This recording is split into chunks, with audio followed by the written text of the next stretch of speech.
नमस्कार दोस्तों, स्वागत है आपका रेनबो अपनी क्लास में। मैं निक्की फिर से प्रस्तुत हूँ आप लोगों के सामने एक नई क्लास लेकर के।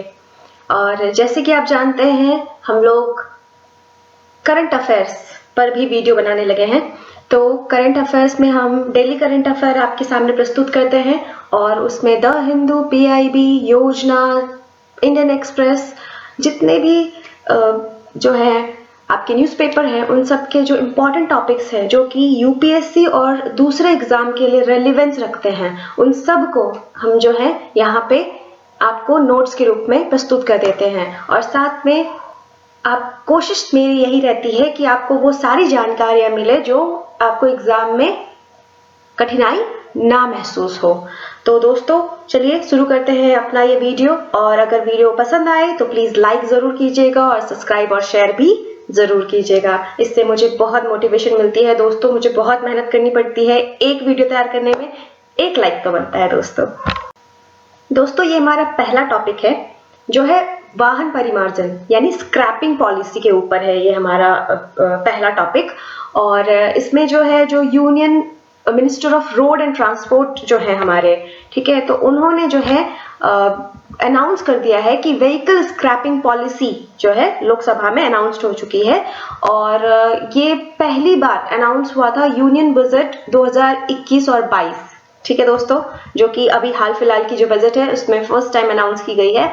और इसमें करीब करीब 51 लाख जो है लाइट मोटर व्हीकल्स और जो 20 साल के पुराने हो चुके हैं, और दूसरा जो है 34 लाख ऐसे मोटर व्हीकल्स जो 15 साल पुराने हो चुके हैं, उन सबको जो है एस्टिमेट किया गया है कि वो स्क्रैप्ड हो जाएंगे, ठीक है। और इसका एम क्या है दोस्तों? इसका एम है कि पॉल्यूशन रिड्यूस हो सके और जितने ओल्ड एंड डिफेक्टिव व्हीकल्स हैं जो कि जिनके वजह से व्हीकुलर पॉल्यूटेंट्स फैलते हैं, उन सबको कंट्रोल किया जा सके, ठीक है दोस्तों। और इससे रोड और व्हीकुलर सेफ्टी बढ़ेगी। तो दोस्तों जो हमें देखना है कि वो प्रावधान क्या है इसमें। तो इसमें पहला प्रावधान तो यही है दोस्तों, जो प्रोविजंस है कि फिटनेस टेस्ट होगी, ठीक है। जितने भी ओल्ड व्हीकल्स हैं उनको फिटनेस टेस्ट पास करनी होगी री रजिस्ट्रेशन से पहले। अगर वो लोग वापस रजिस्ट्रेशन करवाने जाएंगे तो अगर टेस्ट में पाया गया कि वो व्हीकल्स 15 साल पुराने हैं, अगर वो कमर्शियल हैं तो, और प्राइवेट में अगर वो 20 साल पुराने हैं दोस्तों, तो वो सारे व्हीकल्स को स्क्रैप कर दिया जाएगा, ठीक है दोस्तों। और जो ओल्ड व्हीकल्स हैं उनको टेस्ट किया जाएगा किसके द्वारा? ऑटोमेटेड फिटनेस सेंटर के द्वारा। और ये इंटरनेशनल स्टैंडर्ड्स में टेस्टिंग होगी इनकी। और दोस्तों इसमें दूसरा जो प्रोविजन है वो ये है कि इमिशन टेस्ट होगा, इसमें ब्रेकिंग सिस्टम का टेस्ट होगा, फिर सेफ्टी कंपोनेंट्स देखे जाएंगे। अगर इन सब में फेल हुआ तो दोस्तों तो स्क्रैप्ड हो जाएंगे। और ministry has also issued rules for registration procedure for scrapping facilities, their powers and scrapping procedure to be followed. Obviously ministry जब बोलेगी कि स्क्रैप करना है तो उसका रूल्स एंड रजिस्ट्रेशन प्रोसीजर भी देगी, तो उन्होंने ये दिया है और सारे पावर्स और सब कुछ जो है उन्होंने समझा दिया है। और इसमें रोड टैक्स रिबेट मिलेगा दोस्तों। अगर स्टेट गवर्नमेंट ने एडवाइस किया है इस चीज को लेकर के कि उन्होंने कहा है कि 25% फॉर पर्सनल व्हीकल्स और 15% फॉर कमर्शियल व्हीकल्स जो है इंसेंटिव दिया जाए owner of the old vehicles को, अगर वो लोग स्क्रैप कर रहे हैं तो, जो कि अनफिट व्हीकल्स हैं, ठीक है। तो उनको क्या मिलेगा यहाँ पे? आप समझिए कि कंसेशन मिलेगा। और व्हीकल डिस्काउंट क्या है? तो व्हीकल मैन्युफैक्चरर्स भी जो है डिस्काउंट देंगे 5% का। अगर वो लोग स्क्रैपिंग सर्टिफिकेट दे देंगे कि मेरा व्हीकल स्क्रैप हुआ है भैया, मुझे जो है 5% का डिस्काउंट चाहिए, तो वो लोग वो भी दे देंगे। तो ये भी होगा। और इसकी महत्व क्या है, इसका सिग्निफिकेंस क्या है? तो इसका सिग्निफिकेंस ये होगा कि अब ज्यादा से ज्यादा स्क्रैप यार्ड्स बनेंगे, ठीक है। तो इससे क्या होगा? एम्प्लॉयमेंट बढ़ेगा। करीब 35,000 लोगों को जो है यहाँ पे एम्प्लॉयमेंट मिलने की संभावना है।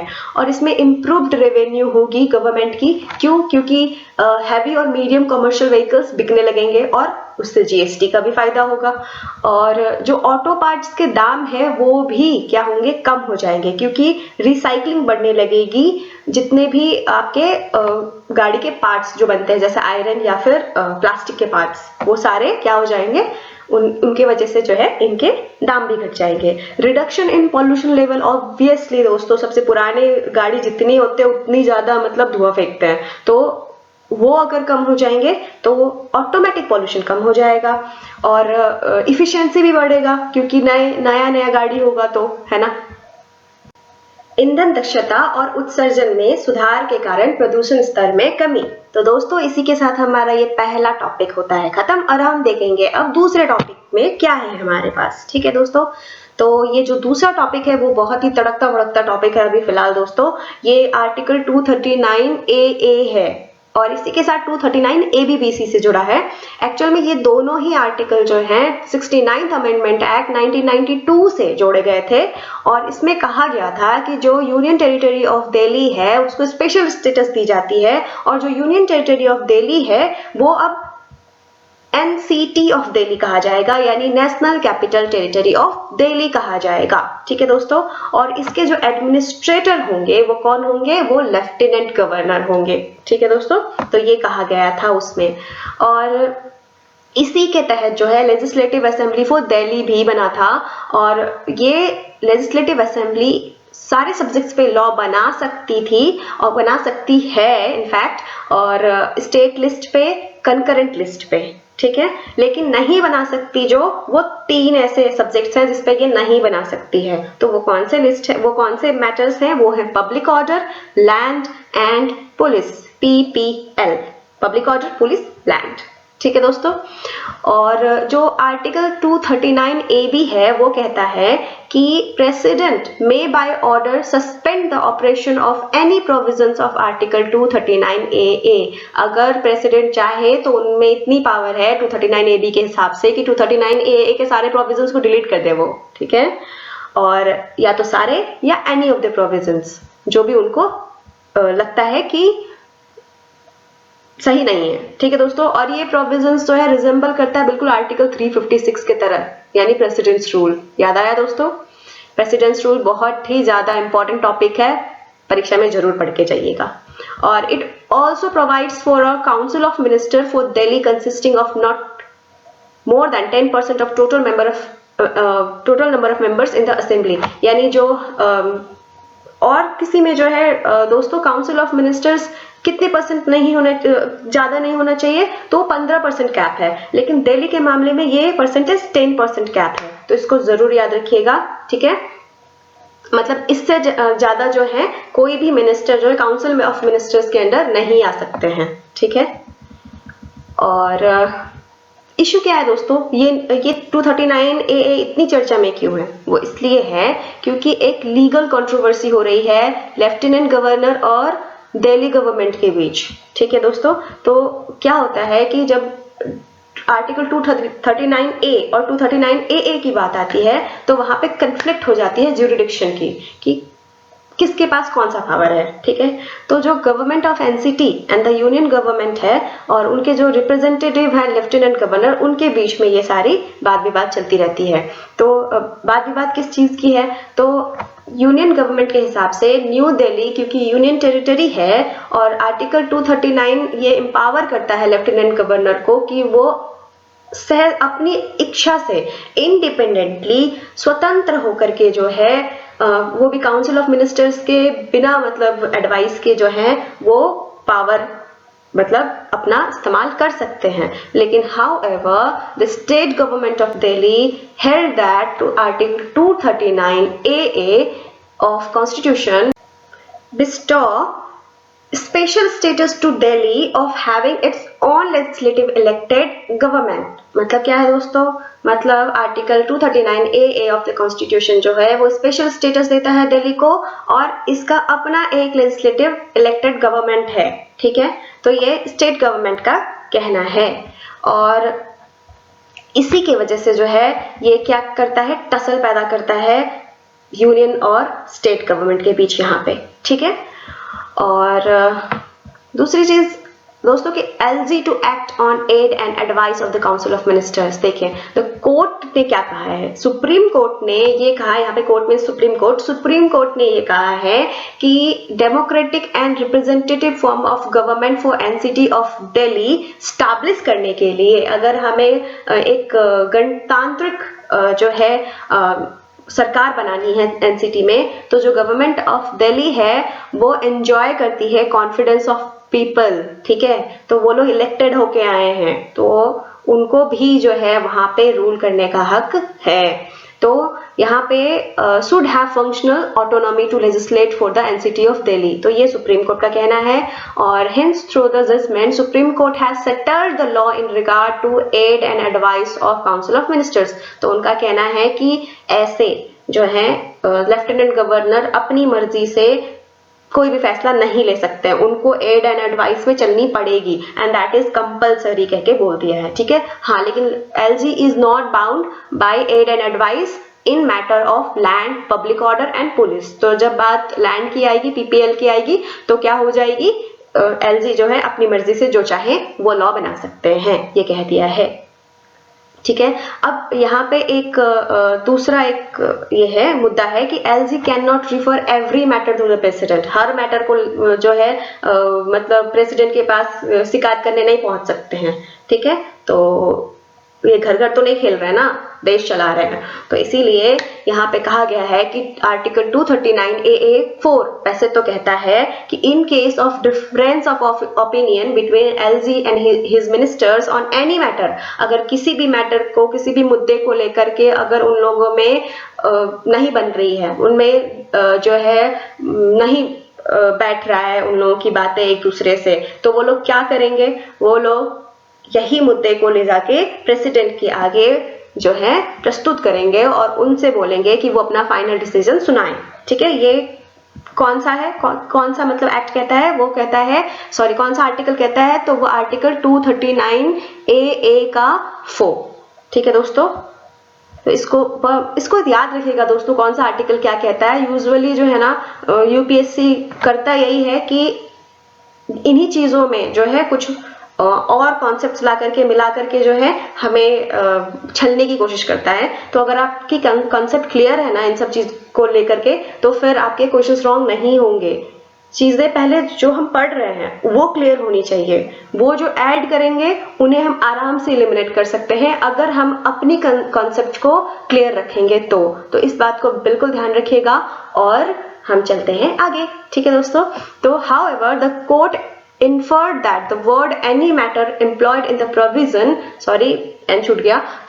to article 239 AA4 cannot be inferred to mean every matter, ठीक है। यहाँ पे any matter का मतलब every matter नहीं है, इस बात को जो है जोर देकर के सुप्रीम कोर्ट ने कह दिया है, ठीक है। बस इतनी सी बात थी ये। और प्रॉब्लम क्या है, प्रॉब्लम यही है दोस्तों की ओवरलैपिंग। एक ही एनसीटी में कितने मतलब सरकार राज करेंगे, तो बस वही है, ओवरलैपिंग समस्या हो गई। Though the court has settled that LG is bound to act on the aid and advice except in respect of land, public order and police, however, public order is very wide connotation. Public order बहुत बड़ा मुद्दा है, ठीक है दोस्तों। तो आप public order में ऐसा नहीं है कि स्टेट कुछ नहीं कर सकता। ऑब्वियसली आपको पता है कि पब्लिक ऑर्डर के लिए कौन होते हैं, आईएएस ऑफिसर होते हैं। और ये आईएएस ऑफिसर जो हैं वो किन के लिए काम करते हैं, भले ही अपॉइंट जो है उनको सेंट्रल गवर्नमेंट करती है, लेकिन वो काम कहाँ करते हैं, स्टेट में करते हैं दोस्तों। तो पब्लिक ऑर्डर में ऑब्वियसली जो है आईएएस ऑफिसर रूल कर सकते हैं। तो ऐसे में एक तरह से तो स्टेट ही कर रहा है ना, तो इस तरह से जो है आप देख सकते हैं कि यहाँ पे वो कितनी वाइड कॉनोटेशन हो जाती है, ठीक है। और still no clarity on article 239 AA, तो कोई क्लैरिटी नहीं है। Court did not even clearly delineate the issue in respect of which the lieutenant governor can refer a decision taken by council of ministers to the president. The court enunciated that the LG must adhere to constitutional principles of collaborative federalism, constitutional balance and concept of constitutional governance, यानी उन्होंने सिर्फ इतना कहा है कि अगर supreme court ने कि अगर आपको प्रेसिडेंट के पास मुद्दा लेके ही जाना है तो उसमें क्या होना चाहिए, कम से कम कोलैबोरेटिव फेडरलिज्म वाले मुद्दे होने चाहिए, ठीक है, और कॉन्स्टिट्यूशनल बैलेंस वाले मुद्दे होने चाहिए और कॉन्स्टिट्यूशनल गवर्नेंस वाले मुद्दे होने चाहिए, ठीक है। तो ये 3 मुद्दों के लिए कहा है कि वो जा सकते हैं, पर अभी भी इनमें जो है ये भी वैक्यू है बहुत, फेडरलिज्म में भी बहुत कुछ है, कोलैबोरेटिव फेडरलिज्म में भी बहुत सारे मैटर्स जो हैं ऐसे इंसर्ट हो सकते हैं, फिर भी ठीक है 3 चीजें उन्होंने बोली हैं। और दोस्तों इसी के साथ जो है हमारा ये वाला टॉपिक भी होता है खत्म, ठीक है। और इसमें दोस्तों प्रॉब्लम एक ये इसमें ये हो जाती है कि एडजस्ट करते वक्त जो है ना ये हिंदी जो है ना नीचे नीचे भागने लगता है, तो अगर आप लोग नोट्स बना रहे हैं तो प्लीज इस तरह से ही नीचे नीचे जाते हुए आराम से पॉज करते हुए नोट्स बना लीजिएगा, या फिर आपको इसकी पीडीएफ चाहिए तो फिर आप मुझे टेलीग्राम में मैसेज कीजिएगा, वहां पे आपको नोट्स मिल जाएंगे, ठीक है दोस्तों। तो टेलीग्राम का जो ज्वाइन करने का लिंक है वो इसके डिस्क्रिप्शन बॉक्स में दिया हुआ है। और जो टॉपिक 3 है दोस्तों वो है हमारा क्वाड सम्मेलन, ठीक है। तो ये क्वाड सम्मेलन 4 देशों का गठबंधन भारत, ऑस्ट्रेलिया, अमेरिका और जापान का है, यानी इसमें कौन कौन है दोस्तों, भारत, ऑस्ट्रेलिया, अमेरिका और जापान का है। और ये कब बनी थी, ये स्टैब्लिश्ड हुई थी 2007 में, ठीक है दोस्तों। और इसको जो है मिनी नाटो भी कहते हैं, या एशियन नाटो या मिनी नाटो कहते हैं।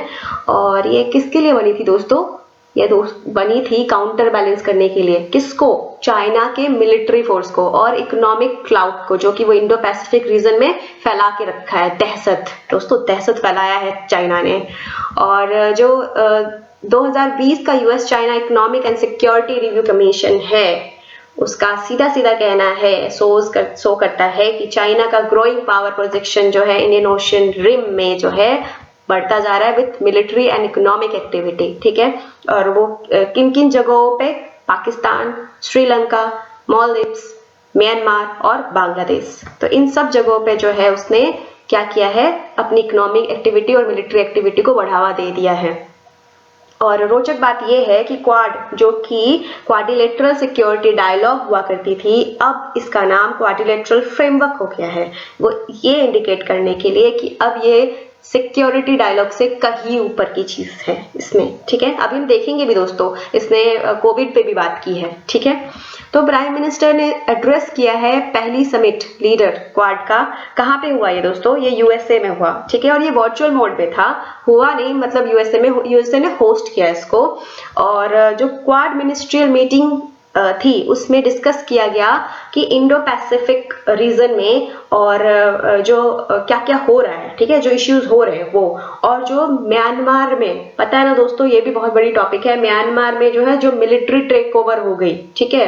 तो वहां पे जो है जिस तरह से मिलिट्री ने कब्जा कर लिया, तो वो उन मुद्दों पे जो है वहां पे चर्चा हुई। और क्वाड जो है ऐसी ग्रुपिंग है जहां पे इंडिया, यूएस, ऑस्ट्रेलिया, जापान जो है सेफ गार्ड करना चाहते हैं डेमोक्रेटिक नेशंस के इंटरेस्ट को, ठीक है, वो आज भी गणतंत्र की सुरक्षा करना चाहते हैं। और कहाँ पे, इंडो पैसिफिक रीजन में, और ग्लोबल चैलेंजेस को भी वो देखते हैं, ठीक है। तो क्वाड वैक्सीन पार्टनरशिप, इसी में जो है उन लोगों ने एक इंश्योर किया है कि इक्विटेबल एक्सेस होनी चाहिए वैक्सीन्स का इस पैंडेमिक को काउंटर करने के लिए, जो कोविड-19 का पैंडेमिक है उसको काउंटर करने के लिए सबके पास बराबर बराबर वैक्सीन होनी चाहिए, या फिर जरूरत के हिसाब से बराबर वैक्सीन होनी चाहिए, ठीक है। तो वो जो है क्या करना चाहते हैं, अपनी फाइनेंशियल रिसोर्सेज को इकट्ठा करके पुल करना चाहते हैं सारी कंट्रीज एक साथ, और अपनी कैपेबिलिटीज बढ़ाना चाहते हैं, ठीक है दोस्तों। जापान, यूएसए और ऑस्ट्रेलिया जो है फाइनेंस भी करेंगे इंडिया को, और ये इंडिया ने वेलकम किया है, ठीक है दोस्तों। और इसको वैक्सीन मैत्री इनिशिएटिव, यानी India's vaccine diplomacy of India भी कहा गया है, अप्रिशिएट किया गया है, ठीक है। वैक्सीन मैत्री इनिशिएटिव काफी अच्छा नाम है दोस्तों। वैक्सीन मैत्री इनिशिएटिव जो है वो ऐसी इनिशिएटिव है जो इंडिया ने लॉन्च किया है कोविड-19 की वैक्सीन बनाने में और देने में, किनको, नाइबरिंग कंट्रीज को, सबको बांटा है, तो चाइना पे अगर हम जो डिस्कशन हुआ है वहाँ पे, तो LAC पे डिस्कस हुआ वहाँ पे क्वाड के द्वारा, और चाइनीज एग्रेशन का बहुत बड़ा एग्जाम्पल बोला उन्होंने, ठीक है। और कुछ अदर इश्यूज पे भी बात की जहाँ पे चाइना बार बार जो है अपना हरकत दिखा रहा है। हांगकांग में, जिंगजियांग प्रोविंस में, जिंगजियांग में कौन सा कम्युनिटी था? उइघुर मुस्लिम, है ना दोस्तों। और जो ताइवान स्ट्रेट में उन्होंने जो कोर्शन किया है, ऑस्ट्रेलिया के आसपास भी उन सब पे सारे मुद्दों पे चर्चा की। और हैरेसमेंट भी हुआ है सेनकाकू आइलैंड के आसपास। तो मुझे आप बताएंगे कि ये सेनकाकू कहाँ पे है दोस्तों?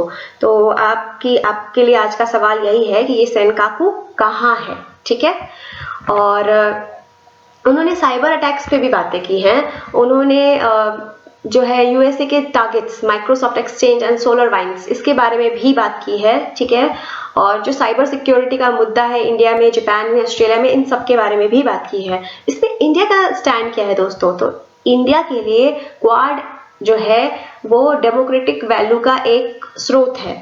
इंडिया ये भी क्लियर करता है कि जो क्वाड है वो इम्पोर्टेंट पिलर रहेगा हमेशा, किस चीज के लिए? जो है stability in Indo Pacific region के लिए, ठीक है। तो ये इंपॉर्टेंट पिलर साबित होगा, ये भी उन्होंने जो इंडिया ने जो है क्लियर कर दिया है। और इस मीट को उन्होंने एक्सटेंशन ऑफ इंडियन फिलॉसफी कहा है। और वो क्या है दोस्तों? हम हमेशा कहते हैं वसुधैव कुटुंबकम।